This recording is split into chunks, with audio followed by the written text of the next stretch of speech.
we're about to find out over the next few weeks, in my opinion, Nick, if this team is at least some team that's serviceable to watch for the rest of this season. I'm not going to make any proclamations that they're going to be even in the hunt, if they're going to make the postseason, none of that. I think we're so far from that right now that it's not even a distinct conversation to have. But I don't think that they're dead either. I could understand why people think that sometimes, but, you know, they've not played any really division lead. They have not played the Cubs yet, right? So, I mean, they theoretically, I'm throwing out some crazy stuff here, but they theoretically could sweep the Cubs this season, and that would completely drastically change the outlook of everything. They could also get swept by the Cubs, to be fair, and that would also drastically change what this season looks like. So when I say that, I'm just using one team as an example here, let alone that it's May 11th. I just can't give up on it all yet. I'm not there. I'll openly admit this offense sucks. So if you want me to say that, make you feel better, I will. I don't think they're very good. I think at some point we got to think about what you do in the 2 and 3 hole. I'm not suggesting that those two guys are people to worry about, Nick, but I'm also not just going to keep penciling guys into the same exact spot in the lineup over and over again if they continue to not showcase what they've showcased before. If nothing else, just from a psychological factor, Nick, of moving around the lineup. So I guess that'll lead us into the Reds offense. It's another shutout. I think I put out the stat the other day, Nick, that in the live ball era, the team that had the most one-run performances and or shutouts in a season was 37. They were on pace for 41 2 nights ago. I would suspect that number has even jumped higher than 41 now, considering they just did it in what was the last 3 games. They've done it twice. I guess where are you at, and how do you feel about it? I don't know, man. I really don't know. I'm sorry, I don't have a great answer. I don't think this offense is atrocious. I don't think this offense is the 8th best offense in baseball, which is where they're at in runs scored. But I don't think they are the 20th best offense in baseball either. I think they're probably somewhere in the middle there. I really would encourage people, don't take my word for it. Go to MLB.com, hit the team stats, and look at some of these team stats numbers. Like, look at some of these teams' OPS, like the Atlanta Braves and the Houston Astros and the Minnesota Twins and the Toronto Blue Jays and the Tampa Bay Rays and the Baltimore. Look at their team offensive numbers. They are atrocious, and those were all contenders this year. Now, the Reds have obviously been the most extreme version of extremes this season, and I hope that's some bad luck. I don't know. I don't think these guys are trying harder on certain days than the other, right? Like it's not like the Reds have a lineup full of Jeimer Candelarios and Mike Moustakas that have collected their life earnings and they're they check in certain days. Like almost every single player, even Austin Hayes, I mean, every at-bat is so important to him because he has millions and millions of dollars on the line. Just forget about the whole, trying to play baseball and win games. These guys have millions of dollars on the line. And it kind of goes more into the whole like criticizing Ellie and why, people keep saying to me, why are you not crushing Ellie like you crush Steer? And for me, I'm not crushing Spencer Steer. And I'm not crushing Spencer Steer's effort. Like, I think Spencer Steer is giving every ounce of effort he has. I've seen nothing at any point that makes me go, man, I think Spencer Steer's dogging it right now. I never saw that. It's more the opportunities that he continues to get. And that's almost all these players on this roster. It's just, I don't have any reason to question their effort. Do you have any reason to question their effort? Because I don't. I just think they're, I don't know, some of them, in maybe Ellie's case, they're too far in their own head. In some of these guys' cases, they're just not very good and they've been put in the wrong spot. That's kind of where I'm at with this whole thing. I think very rarely I would put it under 1%. And I know people might think I'm crazy for saying this. I would put it under 1% about the amount of major league players in general that don't give 100% effort. I mean, there's a chance that guys, as they get later in their career, they've had some success, they're just kind of over it, and they're there because they have to be there type thing. You've heard that through Rendon, and you've heard that through some other guys. I would even say Javi Baez at times probably played that way. But the reality is that's not the issue. That's not the issue with this lineup. The issue is obviously either one of a couple things. One, baseball is very, very hard. There are times where you're going to struggle. Every player in Major League history at some point has struggled along the way. Some obviously more than others, but I would say that's part of it. The other part of it is just a lack of talent. I think that, truth be told, we got a lot of marginal offensive players that are in this lineup that we're hoping will overperform. The scary part for me, Nick, I guess, when you take a step back from it and you try to say, okay, I'm not trying to be overly pessimistic. I'm just saying, can we be somewhat realistic with this? If you were to try to cherry pick some of the positive things, then let's just ultimately cherry pick some of the more negative things, which would be if you didn't get the production out of two guys that you never thought probably you'd ever get production from the start of this year at the catcher position specifically with Trevino and Wins. I don't know what this lineup looks like because those two guys have been unbelievably good. You might as well consider us having the best catcher, the everyday catcher in the entire league when you take both of those guys combined and you put them back there behind home plate. That's number one. Number two is there's really no one else on this offense that, from a lineup perspective, that I would be betting a significant amount of money that they are above average hitters 2 or 3 years in a row. And I'm not saying that they don't have anybody, right? I'm just saying that it's not like they have somebody in this lineup that I'm like, you know what, no matter what happens, like Joey Votto, no matter what happens, I know damn well that by the end of this season, they're going to be 115 to 120 or higher WRC plus. I don't, for those that wonder, 20% better than league average. I don't know if I have that. And that includes Ellie as well, to be very clear. I think Ellie has a high ceiling, but I'm not going to sit here and act like Ellie's floor is significantly better than league average from a hitting perspective. You go up and down this lineup, folks, and it doesn't take you long to start to realize why this team struggles. And it's not because they don't care, Nick. I think it's just because they're not good enough at this very moment. And I'm still fighting the battle of, is this who they are, or is this just a tough stretch of baseball throughout the season? Because the same way you are promoting or hoping people will go to MLB.com and look at some of the statistics on the offense, I will just say, hey, you can go back and look at the Arizona Diamondbacks not that long ago when they were in the World Series. That same year, they came out and played a month worth of baseball that was very bad. Very, very bad. And then they got hot. So I guess all I'm trying to say is, offensively, if I take this team from April 11th to May 11th, I'm probably not going to like what I see, but maybe this isn't totally the true picture. The opposite side, though, Nick, is clearly going to be you take out the Trevino and Wins, and you say, hey, you take out the 2 or 3 games where they score 24 runs, 14 runs. And I know that's not fair totally, but those are only worth 3 wins. But it amasses out to be such a large part of statistically what they've offensively done that it's just not a fair comparison to say, oh, look how many runs they've scored, or look at their stats overall. When in reality, that helped them win 3 games. The remainder of their stats are absolutely abysmal. And the starting pitching has saved this team more times than not. Offensively, I just don't know what to make of it yet. I'm trying not to make a big deal about it this early in the season because, we've done this long enough now to know that May 11th, it's hard to really know what you have totally. Yeah, it's not trending in the right way by any stretch of the imagination.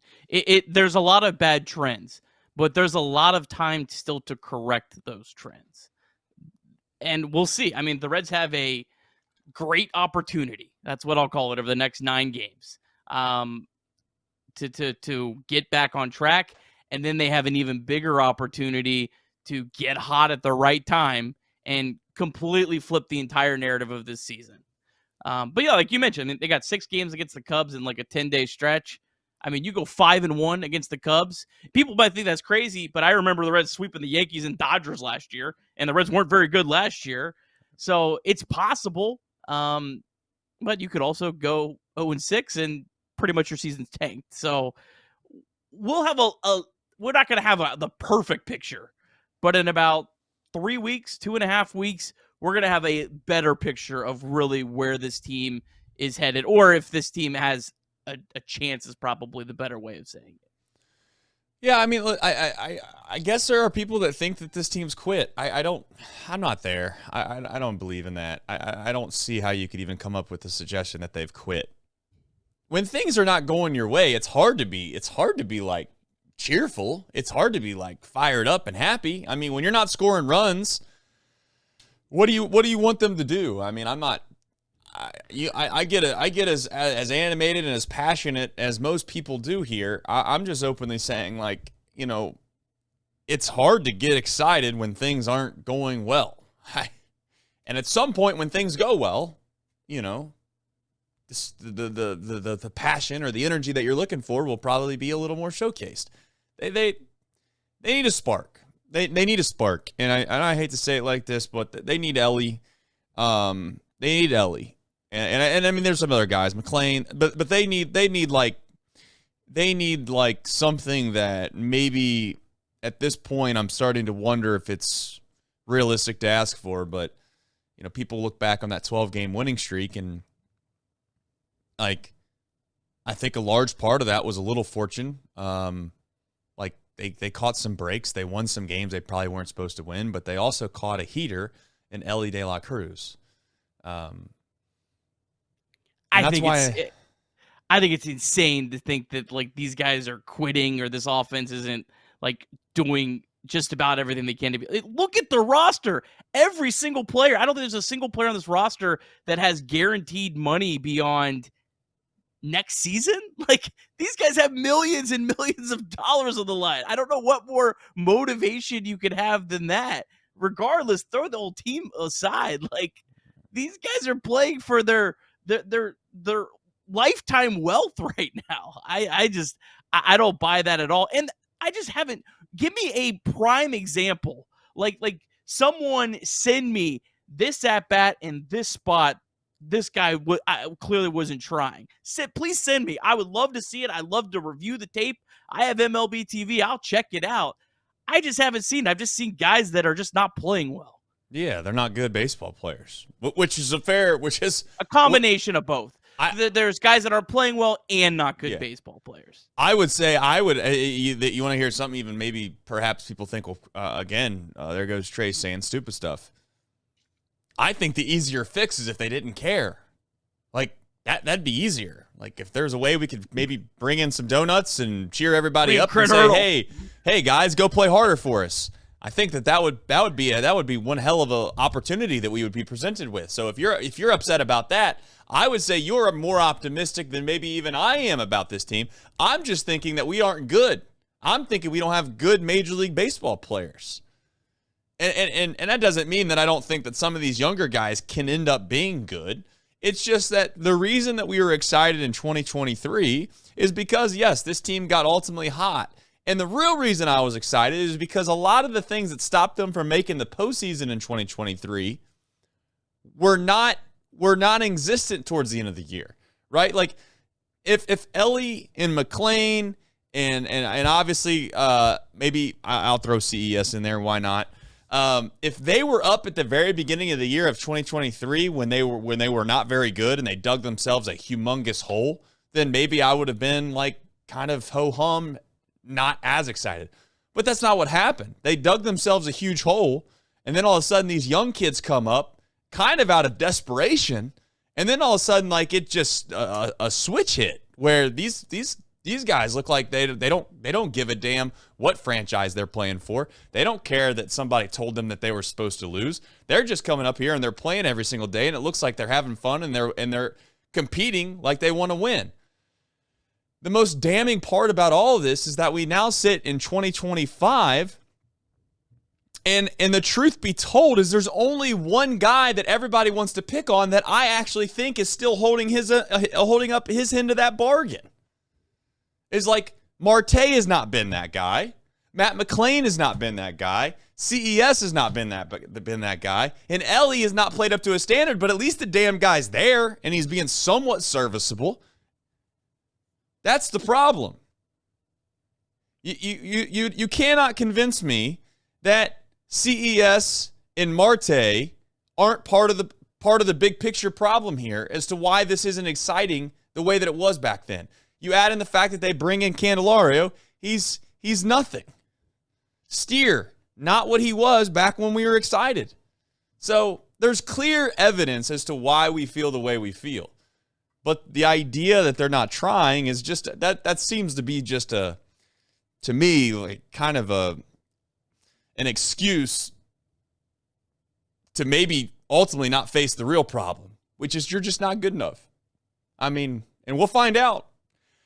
We'll find out. I'm not there to say it yet, Nick. I'm not going to say we're not good enough yet, but I'll openly admit it's trending that way. It's certainly trending that way.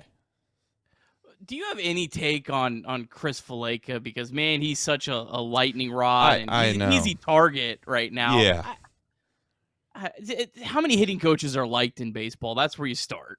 Not many, especially when you're struggling. I mean, yeah. Like, I don't think that there's know. anyone that's ever played baseball in their life, Nick, that's played it at even a reasonably high level, that would even entertain the thought that Chris Valaika is the reason as to why these guys are struggling the way they are. Do I think that there's a chance that there could be a message presented inside of the clubhouse that for whatever reason has not resonated well and it's caused some tension and some turmoil? That's possible. That's possible. But I guess I'll ultimately throw the ultimate hypothetical out there, Nick, if we can. If you put Valaika on the NL All-Star or the AL All-Star team and they got to play the rest of the regular season, I guess I'm openly saying, do you think that they wouldn't be like the league leaders again? Like if somehow, hypothetically speaking, Valaika went and he became the hitting coach for the Dodgers, do you really think the Dodgers would lose a step? Like, we can make excuses for these guys all we want. And am I suggesting for a single second that he hasn't maybe some semblance of the problem? Maybe. But he's a scapegoat more than anything. He's a scapegoat. And if you want to use Valaika as the reason as to why these guys aren't performing the way that you want them to, go ahead. But I mean, I know this. It's never been something in baseball circles of kind of like it does at least bring up a point of why are they even there in the first place if they don't matter at all? And trust me, I have always wondered why in the hell a professional baseball team has 30 coaches or whatever the hell they got down there. Because I got news for you. There's only maybe a handful of guys that would actually trust anyone on the staff. They got their own personal people, Nick. Like, with all due respect, a lot of these players, they got their own personal hitting coaches or their own personal kind of mentors or their sports psychologists. They're not turning to the hitting coach to ask him what they're supposed to do tomorrow. And I know that's going to piss some people off about what I said, but that's how I feel about it. Well, you have to give like a little bit longer of a leash than to May 11th before you have any sort of definitive thing. I don't know. People made a lot about the line drive approach and not trying Bunting, to hit for small power. ball. And Yep. I'm just like the Cleveland Guardians last year. I think were like 14th in home runs, and they were 30th the year before. It didn't seem to impact Josh Naylor or Jose Ramirez's power. He didn't seem to, ruin those guys. So I don't know. It just seems like it's such an easy target that I don't know. I need to see more before I have any sort of even remotely lukewarm take on if he is anywhere near to the problem.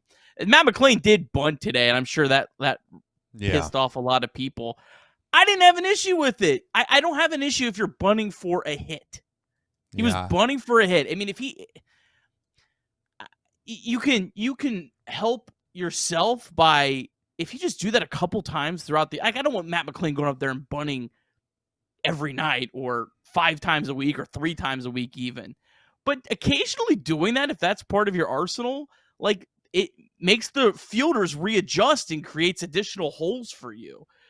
So again, if that ball had just been either deadened a little bit more or a little bit maybe towards the line. third base line, Yeah, he gets a base hit out of it. So I didn't have an issue with that. But I know I'm like very. That's probably my biggest like anti-sabermetrics take is that I have no problem with people bunting for hits in those kind of spots. Especially when you can't know how they're feeling, right? I think that there are times where you take a little more of a conservative approach when you do something if you don't feel confident in whatever you're doing, right? And I think that's pretty confident. No. I don't mean bunting. I mean just like he's clearly not seeing the ball well hitting wise. Like, yeah, I know you hit a home run the other night, but just in general, sometimes you're like, you know what? I'm going to try to take whatever they give me. And if this third baseman is going to play this far back, they're basically giving me a free hit if I'm able to execute the bunt. If you don't execute the bunt, then obviously you look like an idiot. If you execute the bunt, Nick, it looks perfect. TJ Friedel's done that how many times? And I've tried to defend TJ Friedel trying to bunt for base hits. He did it earlier in the season, if you don't remember, in a spot where it was kind of late in the game, ninth inning. He had, I think it was a first and third situation, and he's trying to bunt for a base hit. It doesn't work out. Everybody's screaming and yelling about how stupid bunting is. And I guess I'm openly saying, like, 3 weeks later, TJ Friedel did the exact same thing in the exact same type of situation. The score was different, so nobody cared as much. But he got a base hit, and everybody's like, oh, that's such a smart play. I mean, you can't let results always dictate the way you feel about something. And I kind of feel the same way with you.